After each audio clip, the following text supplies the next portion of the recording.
Page number 144. Try these. Question number 3, part 2nd. In triangle ABC and triangle PQR में देखते हैं क्या क्या इक्वल है. Side AC and side PR both are equal to 2.5 centimeter given. Angle C is equal to angle P, both are equal to 35 degree given.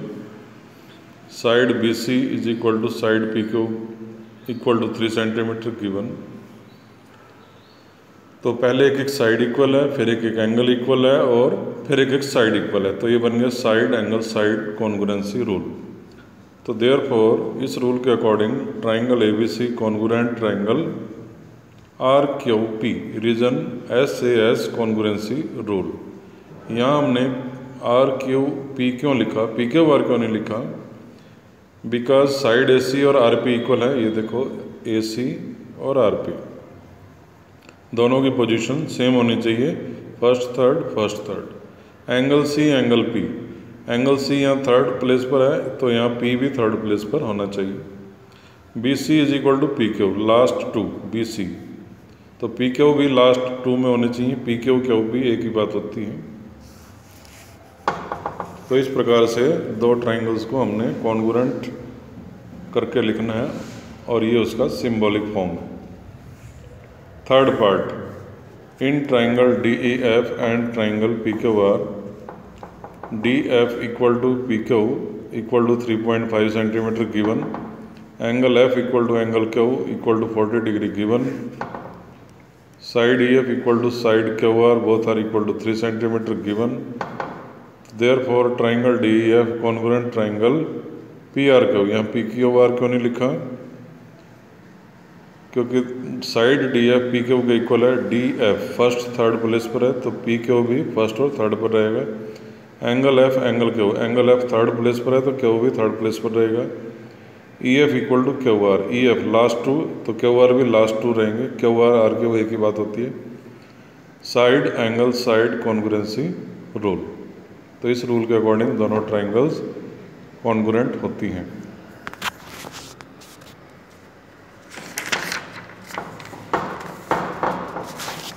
Question 3, part 4.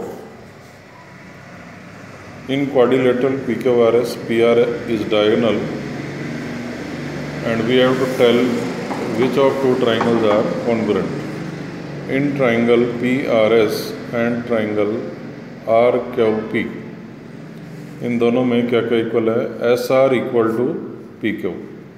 पहले हमने क्योंकि यहाँ ये ट्राइंगल लिखे थे तो पहले इसकी साइड ली SR, ये PQ के इक्वल है, दोनों 3.5 सेंटीमीटर गिवन. उसके बाद ये जो साइड PR है दोनों ट्राइंगल्स की कॉमन साइड है. PR equal to PR common side. Angle SRP और एंगल RPQ दोनों 30 डिग्री के हैं गिवन.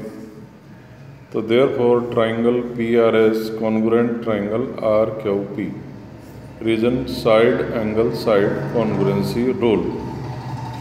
ये साइड फिर एंगल और ये साइड SAS कॉन्ग्रुएंसी रूल. तो इसको भी देख लेंगे. SR PQ, ये SR last two, PQ last two. PR first two, PR या RP एक ही बात होती है, फर्स्ट टू. एंगल SRP, इसमें बीच वाले एंगल को देखें, एंगल R यहाँ सेकंड प्लेस पर है. एंगल RPQ, इसमें P अगर R सेकंड प्लेस पर है तो P भी सेकंड प्लेस पर ही होना चाहिए. तो इसके अकॉर्डिंग हमने दोनों ट्राइंगल्स को कॉन्ग्रुएंट लिखना है. Reason SAS congruence rule. Question 4, AB bar का मतलब होता है लाइन सेगमेंट AB. यह है line segment AB and line segment CD. Bar का मतलब line segment. Bisect each other at O. Bisect का मतलब टू इक्वल पार्ट्स में डिवाइड करना, यानी कि AO equal to OB, OD equal to OC ऐसा गिवन है. तो in triangle AOC and triangle BOD में क्या क्या थ्री पार्ट्स इक्वल हैं? एक तो हो गया AO equal to OB given. उसके बाद DO इक्वल टू OC ये भी गिवन. और angle AOC equal to angle BOD दोनों हो गए वर्टिकली अपोजिट एंगल्स. तो ये 3 कोरस्पॉन्डिंग पार्ट्स इक्वल हैं, तो दोनों ट्राइंगल कॉन्ग्रुएंट होंगी। अब कॉन्ग्रुएंट ट्राइंगल को सिंबॉलिक फॉर्म में हम कैसे लिखेंगे? सेकंड पार्ट में हमको दोनों ट्राइंगल्स को कॉन्ग्रुएंट करके लिख के दिखाया गया है। अब हमको देखना है कि दोनों में से कौन सा ठीक है और कौन सा गलत है। यहाँ लिखा है triangle AOC congruent triangle DOB, ये फॉल्स होगा। क्यों होगा? रीजन देखो, AO OB के इक्वल है, ये है AO फर्स्ट और सेकंड प्लेस पर है, तो OB भी फर्स्ट और सेकंड पे होना चाहिए था, यहाँ नहीं है, तो ये फॉल्स हो जाएगा। Second triangle AOC congruent triangle BOD, ये ट्रू है। क्यों है? AO equal to OB, AO first two OB BO एक ही बात होती है, ये भी फर्स्ट सेकंड प्लेस पर है। DO equal to OC, DO देखो ये है सेकंड और थर्ड प्लेस पर, OC भी देखो सेकंड और थर्ड प्लेस पर ही है।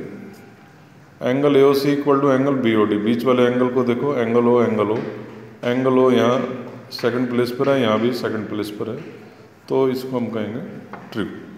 इस प्रकार से दोनों ट्राइंगल्स को कॉन्ग्रुएंट करके लिखा जाएगा ट्रू।